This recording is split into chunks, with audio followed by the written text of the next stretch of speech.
Suscríbete a mi canal de YouTube y activa las notificaciones para no perderte ninguno de los videos.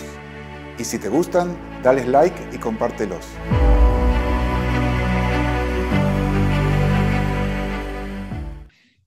Me gusta teóricamente lo que dices, pero quiero ser muy claro.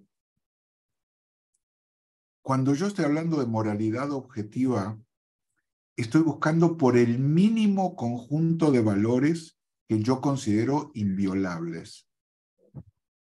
¿Ok? Que es no asesinar, no violar, no robar, no defraudar, en el sentido de mentir con intención de hacerle un daño al otro, no romper contratos que hice, porque eso es como un fraude o como un robo, etc. Nada más. Si alguien me dice,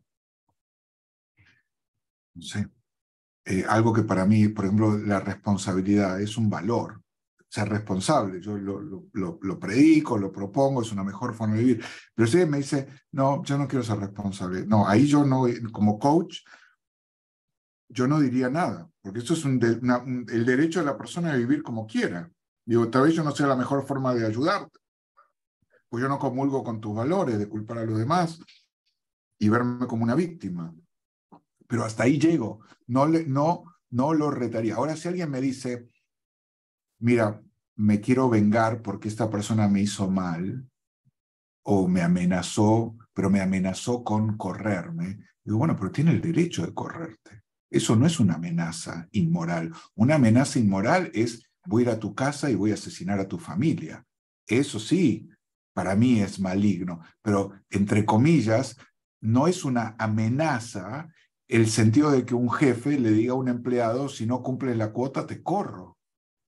No, tal vez no me parezca bonito, ni me parezca deseable, ni me parezca algo armonioso, o que no va con mis valores. Digo, bueno, yo no concuerdo, si esa es tu manera de trabajar, yo no quiero trabajar contigo. Pero lo que llego es a la coexistencia pacífica con la libertad de desasociación. Hay libertad de asociación y de no asociación. Entonces, para mí, nada justifica la violencia, salvo la violencia. Si alguien me cruza la línea amenazando con el uso de violencia contra mí o contra mi familia o mis seres queridos o cualquiera que esté delante mío, yo me siento justificado en la ley de legítima defensa. Entonces, es muy distinto una violencia agresiva que una violencia defensiva.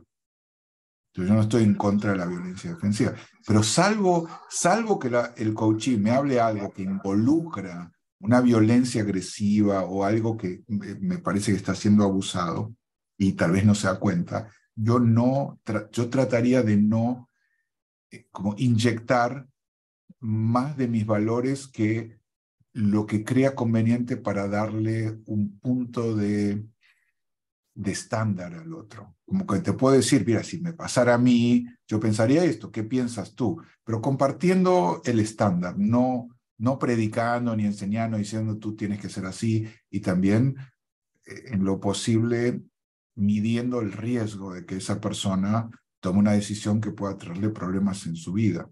Entonces, así lo haría, Javier.